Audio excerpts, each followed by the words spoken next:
თქვენ დაყოფნას რა ჯობია თქვენ გენაცვალეო სალამი მოგესალმებით დღეს არის როგორც ვიცი 3 ივნისი და არის 20 და დაიწყო გადაცემა დღე პირველ არხზე ლიზა ბაგრატიონი და გოგა ჩართოვანი 2 საათამდე ვიქნებით თქვენთან ერთად და როგორც უკვე ანონსიდან შეიტყვეთ ძალიან კარგი სტუმრები გვყავს და რაც თავარია ძალიან კარგი თემები გვყავს და სიუჟეტები ძალიან საინტერესოა ქუთაისიდან და აბა ახლა ქუთაისიდან ჩართვაც გვაქვს ძალიან მოკლედ ძალიან იყავით თქვენთან ერთად დღეს კარგი შემოქმედებით აუცილებლად და რაც თავარია გვაქვს ახლა შენ დაიწყე მე გოგა გავაფრთხილე მე თქვენთან ერთად მოусმენ გოგას ჩვენს არაჩვეულებრივ სტუმარს. მე ხო აბსოლუტური ექსპერტი ვარ, რა თქმა უნდა, ამ საქმეებში, ტექნოლოგიებში, ეს სხვათა შორის უნდა გითხრა, რომ აი ჩემს სუმახსენდება ეს ფილმი თოჯინები იცინია, რატომ იყო ეს ცნობილი ფრაზა, გონება განუვითარებელი რევოლუციამდელი ბავშვი, იმიტომ რომ არ ქონდა სათამაშო და ჩვენ იმიტომ ვარ ძალიან განვითარებულები, რომ გვაქვს ტექნოლოგიები. ტექნიკა და ამ ტექნოლოგიებს ვიღაცას დაეწია ეს ტექნოლოგიები, ვიღაცას ვერ ასახელებს და გვარებს ახლა შეგნებულად არ დავასახელებ. ახლა ესე არ არის. საქმე ის არის, რომ შეიძლება ამ ტექნოლოგიებს როგორ აწარმოებენ და რა შვებიან, ჩვენ არ ვიცით, მაგრამ ვიცით ის, რაც შედეგად გვაქვს ხოლმე ძალიან ხშირად და შესაბამისად ეს შედეგი ისე მარტივად მოდის ჩვენ ცხოვრებაში, მგონია რომ ეს ასე თითქოს უნდა ყოფილიყო. დღეს სწორედ ვიხსენებთ იმასთან დაკავშირებით, რომ ჩემს ახალგაზრდობაში ვერც წარმომედგინათ, რომ შეიძლებოდა ტელეფონით მაგალითად, ან თან წამეღო ეს ტელეფონი, ან კიდევ ამ ტელეფონში რამე გამოჩენილიყო და მე კიდე იმითი და ფოტო გადამეღო და ასე ყველაფერი ერთად ყოფილიყო და აბა და იმითი ორკაპიკიანი, მაგრამ ეს იქეთ იყოს დღეს სწორედ ამაზე ვისაუბრებთ, იმიტომ რომ მეც მინდა თქვენთან ერთად გავერკვე იმ სიახლეებში, იმ უზარმაზარ სიმპოზიუმში, რაც ძალიან მახარებს, რომელიც ჩვენს ქვეყანაში ტარდება და როგორც მე ვიცი, სადღაც 20,000-მდე ასე თქვა სტუმარი იქნება ჩართული ამ უზარმაზარ სიმპოზიუმში, წარმოგიდგენია საერთაშორისო სიმპოზიუმში, რომელსაც ძალიან საინტერესო და კარგი სახელი აქვს. მე ამაში მხოლოდ მეორე ნაწილი მესმის, ესე იგი უიკენდი, ანუ დასვენების დღეები, მაგრამ რეალურად ეს არის Global Tech Weekend, ანუ გლობალური ტექნიკური დასვენების, ასე ვთქვათ, 2 დღე თუ 3 დღე, ну ზოგან 2-ია, ზოგან 3-ია, მაგრამ აი ესე ყოველ შემთხვევაში ეს ძალიან საინტერესო სიმპოზიუმი, რომლის შესახებაც უფრო ვრცლად და კარგად რა თქმა უნდა გვესაუბრება ამ უიკენდის თბილისის სპიკერებისა და ოპერაციების ხელმძღვანელი მე ეს უნდა წავიკითხო, იმიტომ რომ ვერ დავიმახსოვრებდი, ნია რესულიძე და ჩვენი სტუმარია სარაჩვეულებრივი მომხიბვლელი ქალბატონი გოგონა, მოგესალმებით. 19-დან 21 ივნის ჩატარდება აქ შემილია ჩატარება. კი, კავკასიის და ცენტრალური აზიის ტექნოლოგიური ეკოსისტემების გაერთიანება. ეს ეკოსისტემებიც ძალიან მნიშვნელოვანი რამ არის, იმიტომ რომ ეს ეკოც ნაწილიც ძალიან მომწონს, იმიტომ რომ ყველაფერი დღეს ამასთან არის ბუნებრივია კავშირში. დავიწყოთ იმითი, რას ახლა მეც მისმენს მაყურებელი, მეც ძალიან მაინტერესებს, ლიზა ხო გაიღიმა და არის მას მერე ასე, ყველას გვაინტერესებს რა არის ეს. რა სიმპოზიუმია, რა თემებს განვიხილავთ, ძალიან მარტივად შესაძლებლობის დაგვარა და პოპულარულ ენაზე რომ ავხსნათ ეს ყველაფერი. რატომ არის ეს ჩვენთვის სასარგებლო? გამარჯობა პირველ რიგში, მადლობა რომ მომიწვიათ. Global Tech Weekend არის საერთაშორისო ყველაზე მასშტაბური ჩვენს რეგიონში დეცენტრალიზებული მოძრაობა ტექნოლოგიური. ვეძახით მოძრაობას, იმიტომ რომ ძალიან ბევრ რაღაცას აერთიანებს ერთი ქოლგის ქვეშ. და ვიკენდის ნაწილში 2 დღე არ არის ხოლმე, 3დღიანი კონფერენციები არის, რასაც ვატარებთ. წინა წელს დავიწყეთ Global Tech Weekend თბილისი საქართველოში, როცა პირველი ღონისძიებები ჩავატარეთ. ღონისძიებები, რადგან 3 დღის განმავლობაში წინა წელს ჰქონდა 40-ზე მეტი ღონისძიება, რაც ჩვენი ქოლგის ქვეშ ჩატარდა თბილისის მასშტაბით და ჰქონდა ერთი ცენტრალური ღონისძიება, ну ყველაზე დიდი ღონისძიება, რაც იყო წინა წელს 10,000-ზე მეტი ადამიანი გავაერთიანეთ ამ 3 დღის განმავლობაში და წელს კიდევ უფრო დიდ მასშტაბებს გავწვდით, გამომდინარე იქიდან, რომ პირველი დავამატეთ სხვა ლოკაციები, სადაც წელს სტარტდება Global Tech Weekend და ჩატარდა უკვე და მეორე იმ კუთხით, რომ თბილისის Global Tech Weekend იქნება წელს გაერთიანებს 20,000-ზე მეტ ადამიანს 3 დღის განმავლობაში. ეს არის საერთაშორისო და რა თემებს მოიცავს? ეს სიმპოზიუმის ფორმატში კეთდება, ხო, პირველ ყოვლისა რომ გავიგოთ. კონფერენცია, სიმპოზიუმია, თემებს განიხილავენ, მოხსენებით გამოდიან, თუ რამე ტექნოლოგიებს გვაჩვენებენ, აი როგორ ხდება, რა არის ძირითადად? კი ბატონო, 3დღიანი ფორმატი თბილისის არის შემდეგნაირი, 19-21 ივნისი არის პარასკევი, შაბათი, კვირა. ხშირად და ამ 3 დღის განმავლობაში გვაქვს ძალიან სტრუქტურირებული განრიგი. პარასკევი დღე არის ლოკალური ეკოსისტემის დღე, ლოკალური და რეგიონალური ეკოსისტემის დღე, რაც მოიაზრებს იმას, რომ პარასკევ დღეს თბილისის სხვადასხვა ლოკაციაზე ტარდება 60-ზე მეტი ღონისძიება სხვადასხვა ორგანიზატორების მიერ დაორგანიზებული ივენტები.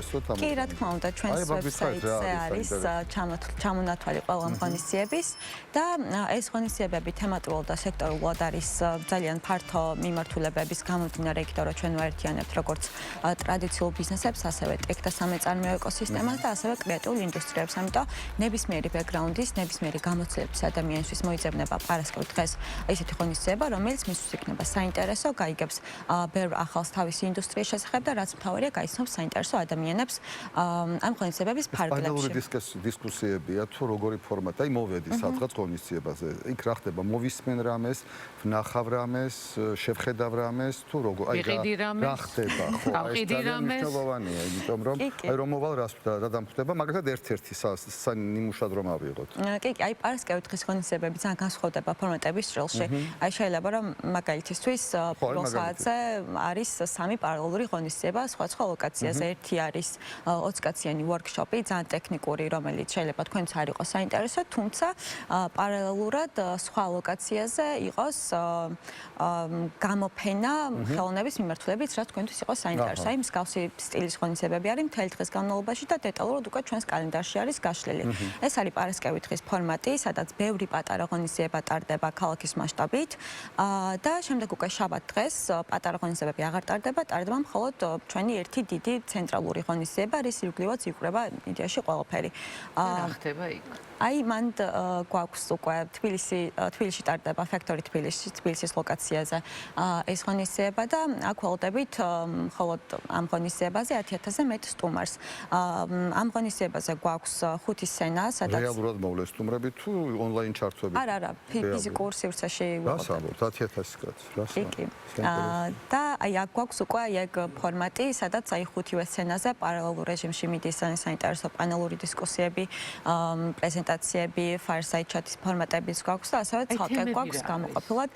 თემების ნაწილში გვაქვს 15-ზე მეტი სექტორი, რაც გამოგვაქვს Global Tech Weekend-ის ფარგლებში და ეს სექტორები არის ძალიან განსხვავებული ერთმანეთის მხრიდან და ჩვენს ეგვინდოდა, რომ სწორედ ის ადამიანები, რომლებიც მსგავს კონფერენციებზე ვერ ხვდებიან ხოლმე ერთმანეთს და არ იცნობენ, ეგ ადამიანები გაგვეერთიანებინა ერთ სივრცეში. ამიტომ თემების მიხედვითაც აუდიტორია ძალიან განსხვავებული არის და არის თემები, როგორც არის მაგალითად ენერგი სექტორი, უძრავი ქონება, ხელოვნური ინტელექტი, ფინტექი და ბანკინგი, ვებ3, კრიპტო, ასევე არის ფეშენის მიმართულება აქტიურად გამოტანილი, მარკეტინგი, გეიმინგიც მათ შორის. ამაზე უნდა გაიღიმო შენ. გავიგე. ხო, და 15-ზე მეტი ძალიან განსხვავებული სექტორები გვაქვს და ეს სექტორებიც არიან ექსპერტები, რომლებიც ამ თემებზე ფართო საზოგადოებას გააცნობენ რაღაც პრეზენტაციები ალბათ. ხო, პრეზენტაციები. ძალიან საინტერესო ფორმატები გვაქვს მაგ კუთხითაც.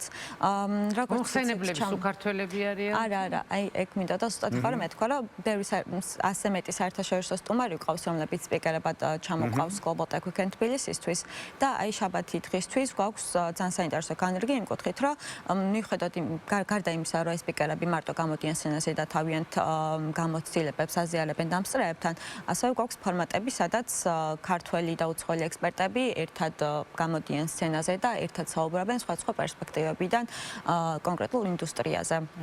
აი კვირაზეც რო ვთქვათ, იმიტომ რომ უკვე სამწუხარო დრო გვეწურება და კვირას რა ხდება? კვირას არის კიდევ ერთი. კვირას ვქეიფობთ, ეგრე გამოდის. მივხვდი. შემოვიდა და ინტერესდი კვირით, ხო? კვირა დღე არის დათმობილი. კიდევ ერთი დღე არის side event-ებისთვის და community შეხვედრებისთვის, თუმცა კვირა დღე არის უფრო კონცენტრირებული და ორიენტირებული კულტურული გამოცდილებებისთვის, გამომდინარე იქიდან, რომ ბევრი საერთაშორისო სტუმარი ყავს სპიკერების რანგშიც და ასევე დელეგაციების ნაწილშიც ველოდებით ბევრ ადამიანს, ამიტომ მათ მინდა რომ ვაჩვენოთ გარდა ტექ ეკოსისტემისა, რომელსაც პირველი 2 დღის განმავლობაში ძალიან აქტიურად ეცნობიან, მინდა რომ კულტურული ნაწილიც ვაჩვენოთ გავაჩვენოთ, ამიტომ კვირა დღე გვაქვს ამისთვის გამოყოფილი და დღის ბოლოს გვექნება უკვე ოფიციალური დახურვის ცერემონია Global Tech Weekend-ის. რაზე არის საბოლოოდ რო კითხოთ, მაინც ის მნიშვნელოვანია, ალბათ რაზეა ორიენტული, რა შედეგზე გადიხართ ამ weekend-ის პერიოდში? აი, რა არის მთავარი შედეგი, რაც მიზანი გავიგე, აი, რა შედეგზე ვართ ორიენტირებული? შედეგი Global Tech Weekend-ის რის გამოც დავიწყეთ, არის ის, რომ გვინდა რომ პოზიციონირება კავკასიისა და ცენტრალური აზიის რეგიონს და კონკრეტულად იმ ქვეყნებს, სადაც ვატარებთ ღონისძიებებს და პოზიციონირებთ როგორც ტექნოლოგიური ჰაბები, ანუ ცენტრები. ტექნოლოგიური ცენტრები და ეკოსისტემები, რომელსაც აქვს ძალიან დიდი პოტენციალი და სწორედ ამიტომ ჩამოყავს ინდუსტრიის ლიდერები სხვადასხვა სექტორებიდან, რომ მათ ვაჩვენოთ ლოკალური ეკოსისტემები და გავაცნოთ რა ხდება რეალურად ამ რეგიონში. მიზანიც ძალიან კარგია, და შედეგი უნდა გამოიღოს ამ ყველა. არა, გამოიღოს, ხოლმე 1000 სტუმარი, როდესაც მოდის და ჩართულია მთელი რეგიონი და უარებელი სტუმარი ჩამოდის და შედგომას გაშუქდება ყველგან, ბუნებრივია, რომ შედეგი იქნება ძალიან მასშტაბური. უღრმესი მადლობა. მადლობა მობრძანებისთვის და დიდ წარმატებებს გისურვებთ, იმიტომ რომ მართლაც კარგი საქმეა ჩვენი ღონისძიებები ტარდება მთელ ქვეყნის განმავლობაში, ამდენი ადამიანი გაერთიანდა და ძალიან ბევრ სიახლეს გაიგებს ეკოსისტემებთან მიმართებაში, რაც დღეს ძალიან აქტუალურია. ახლა ვინც ამაშია ჩართული, მისთვის ეს ძალიან მნიშვნელოვანი ვორქშოპებიც იქნება და მნიშვნელოვანი პრეზენტაციებიც და მოხსენებებიც და ზოგადად ღონისძიება ნებისმიერი. ამიტომ ეს გაცვლა ამ სფეროში ურთიერთ გამოცდილების გაცვლა და სიახლეების, ასე ვთქვათ, გაცნობა არის ძალიან მნიშვნელოვანი, იმიტომ არ დაგავიწყდეთ, რომ მანამდე თქვა, რომ მე არ ვიციო, ეს საკითხებიო, არ მეხერხებაო და მეც ჯუმად ვიქნებიო. იცის და მოკალით თუ. ძალიან დიდი მადლობა. დიდი